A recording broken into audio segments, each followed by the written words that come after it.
Ашлых-базар, Урта-Джами, Азиз, Эски-Юрт, Ахчохрах, Ени-Мале. Это малая часть названий улиц и объектов на крымско-татарском языке, которые теперь можно увидеть на табличках городского транспорта в Бахчисарае. Давно этого ждали все, наконец-то дождались, что люди должны знать названия те, что были раньше, и те, что сейчас, как оно называется, как оно было раньше, все.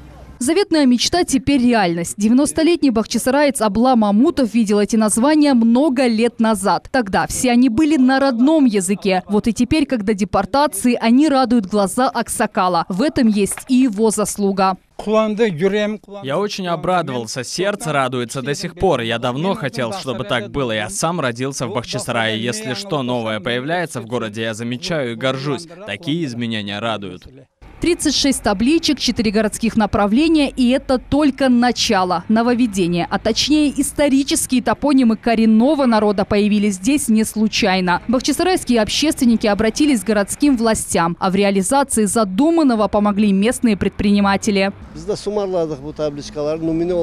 В свою очередь, мы заказали таблички как образец, показали директору фирмы пассажироперевозок, также главе администрации Бахчисарая. Он поддержал идею, спасибо ему за это. А некоторые бахчисарайские предприниматели оказали финансовую помощь. По мнению водителя общественного транспорта, больше всего изменения оценит старшее поколение. Население много, они понимают и знают. А есть, которые старые люди из больницы выходят, оттуда выходят, они... Я думаю, что по старому названию. Потому что старые люди очень хорошо помнят свои старые названия. Вот и все.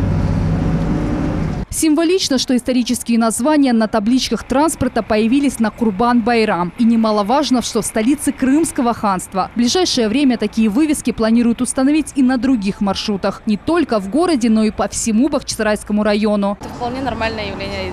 У нас очень много крымско-татарского народа. Нормально. Это хорошо, что на нашем родном языке. Если будут старинные названия, то это хорошо. Татарского населения тоже много.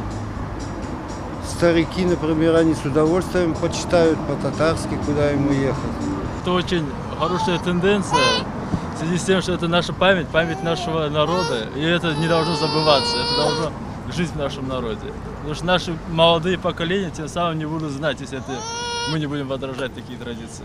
Это не просто название. За ними 300-летняя история крымских татар. Они уникальные. Таких названий в мире больше нет. Как, например, Ашлых-базар, то есть хлебный рынок. Здесь несколько веков назад велась бойкая торговля. Я думаю, что это очень хорошо, потому что это показывает многообразие жизни. И это же земля, где жили крымские татары. Поэтому речь их звучать здесь должна. И здесь, наверное, в населении, именно Бахчисарая, больше всего крымских татар.